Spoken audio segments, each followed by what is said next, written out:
Hello and welcome to ILTV's Insider. I'm Aaron Porras, and our main topic tonight, peace in the Middle East. Despite the Abraham Accords, Oslo Accords, and other regional agreements with Israel, a settled and negotiated peace between Israel and the Palestinians is still seemingly as far as it's ever been. But at the same time, this hasn't stopped anyone from proposing new or updated plans to settle the conflict. So, what are their merits and what are their chances? Joining to discuss is former Deputy National Security Advisor in Israel and Professor for Political Science at both Columbia and Tel Aviv University, Professor Chuck Freilich, and then Dr. Mordechai Kedar, Middle East expert and lecturer at Bar Ilan University. Gentlemen, thank you both so much for joining us. All right. Pleasure to be here. Pleasure to be here. Now, I want to start with maybe setting a baseline, for example. Professor, I'll start with you, Chuck. Do we at least agree that the status quo is untenable, and what do you think is the path forwards? Well, I agree with you that the status quo is untenable. The Palestinians have a nasty way of reminding us of their presence every once in a while.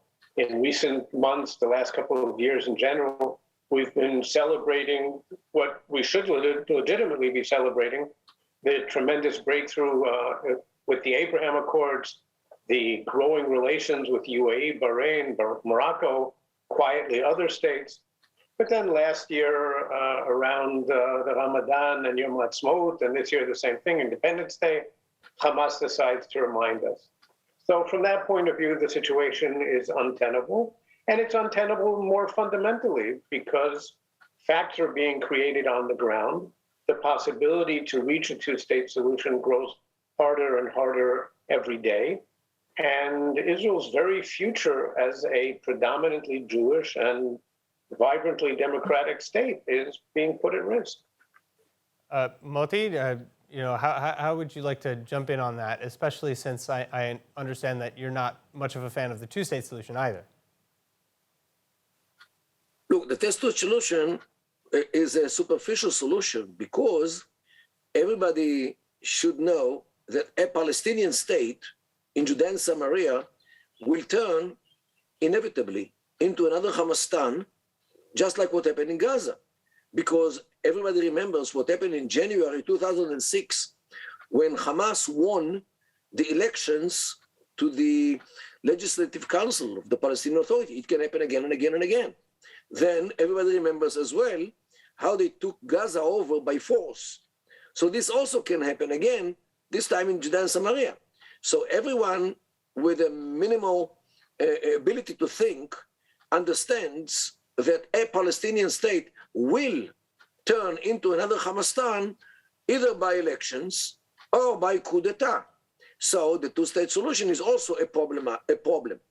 One-state solution is also unacceptable because the Jewish people would not like to live in a state which at least half of the citizens are Arabs, Muslims, and so forth. Therefore, the only solution is the 8-state solution, 8 Emirates, and we actually have to emulate the solution of the Gulf.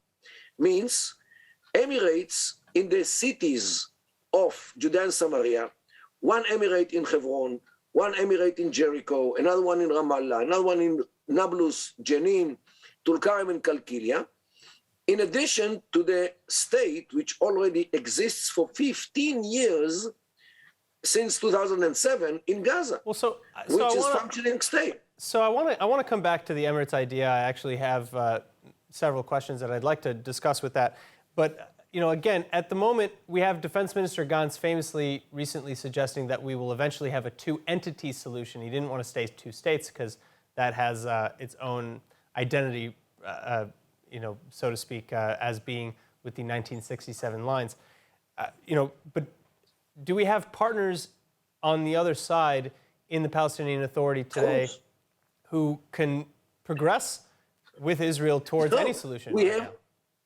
We have much more powerful partners, which are the Hamulot, means the clans, Jabri, Kawasme, Nachet, Tamimi, Abu Snana in Hebron, Masri, Tukan, and Shaka in Nablus, and so forth. In every town, there are clans, but we ignored the sociology of the Palestinians, and we brought criminals from Tunisia, like Arafat and Abu Mazen, who sponsors terror against us, and we gave them the authority, we gave them the money, we gave them the ability to control the others, instead of emulating the Emirate paradigm, which is the only paradigm which works in the Arab world. So, Professor, I want to get your take on this, Professor Freilich. I want to get your take on this, especially with respect to what Moti is saying here.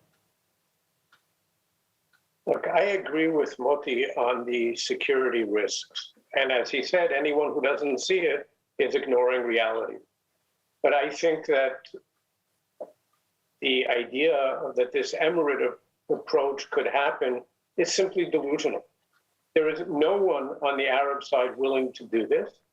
We have on the contrary. You'll answer in 1 second. Okay. There are no Hamulot that are really powerful. And even if they were, let's say for argument's sake that this proposal had some basis in reality, the question is whether we want it, whether it's good for Israel. And I would say the answer is a resounding no. Our interest is to separate from the Palestinians as completely as we can in order to retain our fundamental character as a Jewish and democratic state. Now, if you had 8 emirates, that means we're still in control of much of the territory. We will need some sort of long-term security arrangements, maybe control. It's a question of terminology. There's no doubt about that. But we have to separate. It's our very future. And the right wing in Israel, when it's talking security, that's fine. The security right wing, I can talk to very happily. But the idea that there is some alternative to a Palestinian state, I hate to say it, but it's just not founded in reality. So how do you, what about a so-called... Aaron, let me just answer. First of all, as somebody who dealt with Israeli public affairs, I would expect that you, Mr. Freilich, know better. The Hamulot are the only, means the clans, are the only power in these towns. In Hebron, the Palestinian Authority has no authority. They don't go into that place because they are afraid of the clans. The clans are the only real power on the ground. Of course, it's not the Palestinian Authority, but the Palestinian Authority has nothing to do with these clans. They are isolated in Ramallah. Abu Mazen does not have any control over Hebron at all. His army doesn't go there unless the IDF protects them from the Hamulot, from the clans. Definitely, every parameter shows. But then what would be, would there be like some sort of collective ideology or any sort of guys, rule of law that would... Sure. Aaron, the idea is instead of creating a Palestinian state, which will end like Syria or Iraq or Libya or Yemen, we should emulate the Emirate paradigm, which the only paradigm which works in the Arab world. And yes, they are Arabs and they are Muslims. And this is why we have to learn the conclusions from the Arab world. States which are made with many clans and groups and ethnic groups and religious groups and sectarian groups like Iraq, Syria, and all the others are failing states and export terror, while homogeneous states like Dubai and Kuwait and Qatar and Abu Dhabi and Ras Al Khaimah, all those emirates are stable and rich only because they are based on the sociology of the Middle East, which is clannish. But you're saying that there's no collective sociology across Judea and Samaria, across the West Bank? No, they don't get married with each other. This is the most important variable, according to which you can understand how much a group is consolidated. If there are marriages, there are no marriages between Hebron and Shechem and Nablus. There is no marriages between Tulkarem and Kalkilia. This is a clannish society. Guys, learn sociology before you talk politics in the Middle East. Sociology is way much more powerful. And unfortunately, people who are knowing something about the sociology are not the advisors to any prime minister. Once we had the Agudot Kfarim, which were called the United Villages, which worked until Peres and Begin came to power, and they abandoned it and they canceled it because they didn't understand the sociology of the Middle East, and they brought the criminals from Arafat to Abu Mazen to run the Palestinian state. Professor Freilich, back to you. We just heard actually about Begin, who was former minister and Knesset member at the time of Peres. He actually also has a new ideology, the Confederation ideology, where a Palestinian sovereign state and an Israeli sovereign state create a confederation together and move forward with agreements every 5 years or so to address any sort of issues and grievances that may or may not have come up. Is this maybe something that you would support as well, or think that would work? And I guess more to Dr. Kedal's point, why do you think that nobody has taken a similar approach as Dr. Kedal is taking? Well, no one's taken his approach because it has no viability in the real world. Dr. Kedal is certainly right that we have to take sociology into account, but we similarly have to take history and politics into account.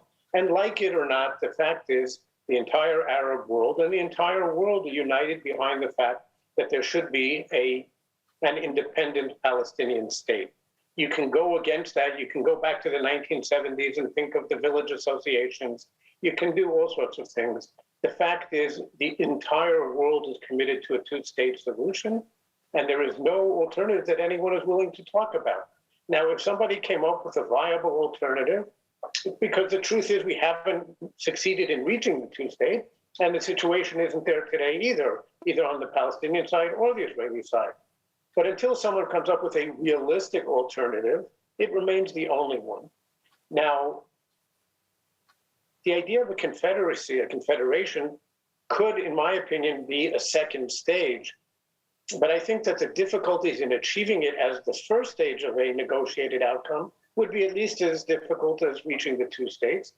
I believe that we have to first achieve a two-state solution, then we can talk about a confederation. Well, that is what Yossi Beilin suggests. He said the first step towards that confederation would be to have a negotiated two-state solution and move forward from there.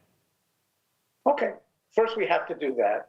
And for the last dozen years, we had a government in Israel which was against a two-state solution. We now have a government which, at least in this area, is one of national paralysis rather than national unity. So first of all, not all of the blame is on the Palestinian side. And Dr. Kedal was fully correct in criticizing the PA before. That's part of the story, of course. He didn't talk about the other part of the story, which is that we've done everything that we could for the last 20 years to weaken the PA and to weaken Abu Mazen, who may not be our dream Palestinian partner, but he is a fundamentally moderate person, and he does seem or has seemed to want to reach a deal at different times.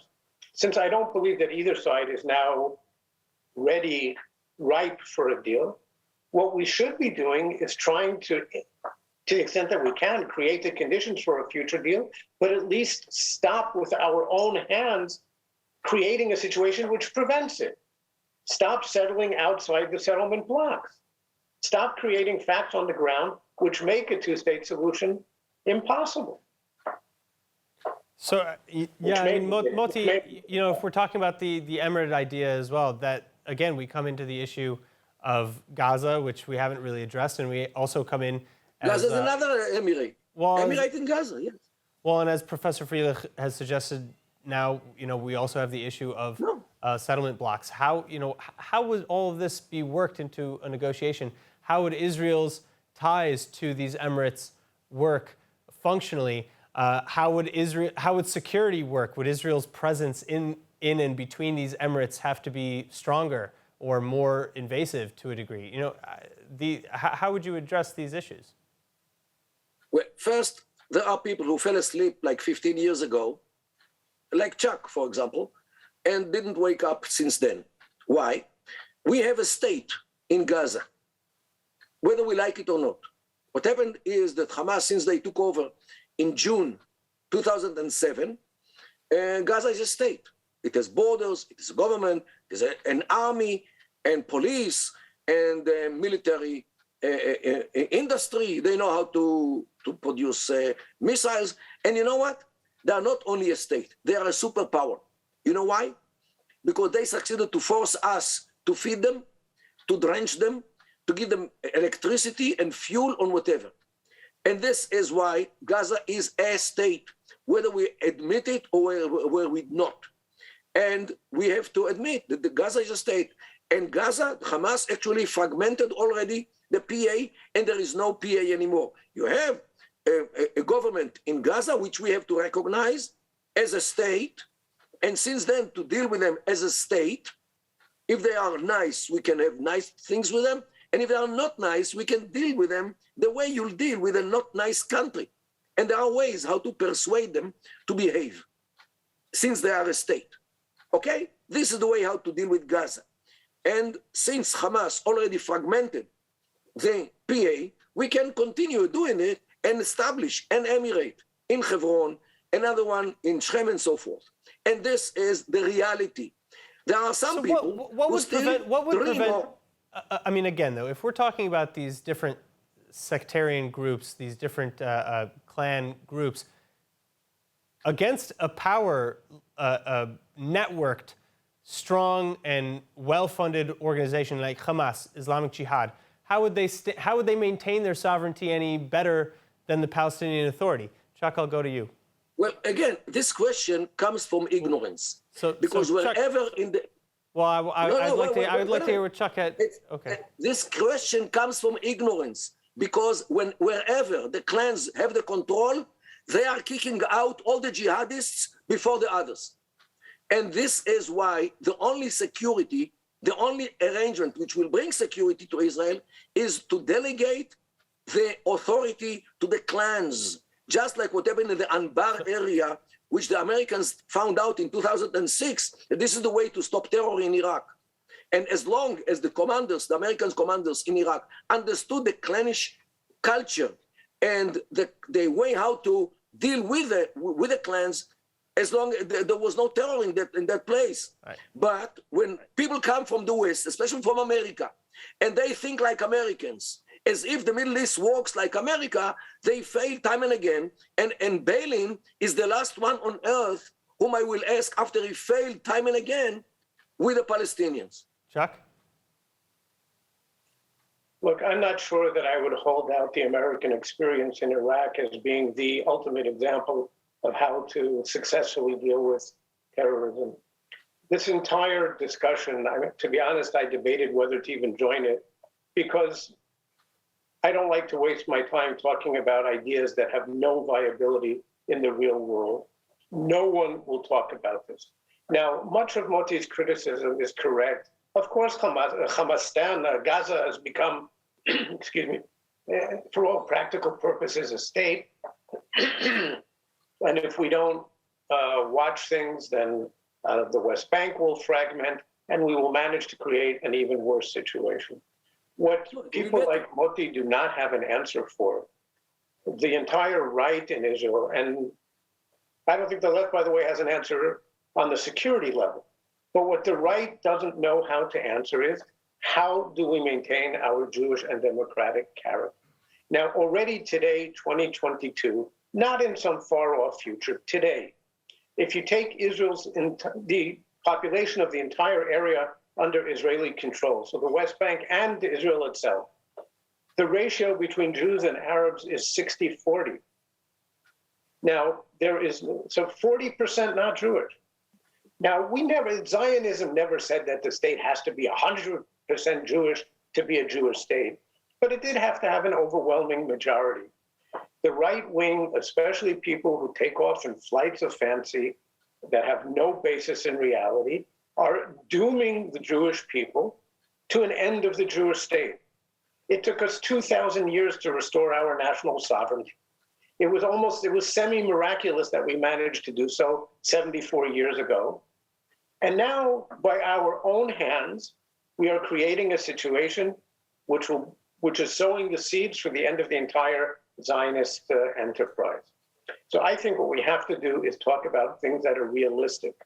For the moment, for the meantime, and for the last 57 years since the Six-Day War, the one solution that everyone has agreed on or has talked about is the two-state solution. The Palestinians are not going to talk about Emirates. No one in the Arab world, in the Arab League, in the Gulf, no one is going to talk about Emirates, and no one in the international community is going to talk about it. This isn't a serious proposal, and there is a reason that no one else supports it. Now, we may not be able to reach a two-state solution for a long time. That doesn't mean it isn't the correct solution, and that certainly doesn't mean that we shouldn't be trying to maintain the ability to achieve it if and when the necessary conditions emerge on both sides. How does Israel address some of the existential threats that you mentioned here in the meantime?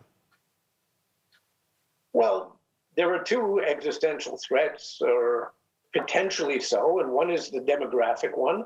And I don't know how we address it because we're the side that's causing the problem there. Then there is the potential security threat. And I wouldn't put it in existential terms because we are so much stronger than the Palestinians and that the Palestinians ever will be, that it's not existential. It could be bloody, and we don't need bloody. That's bad enough. The question is whether we can reach security arrangements that are sufficiently good for us to be able to conduct a future withdrawal with relative confidence. There are no guarantees in life. Those who seek perfect, complete security are ensuring that the other side has perfectly bad security.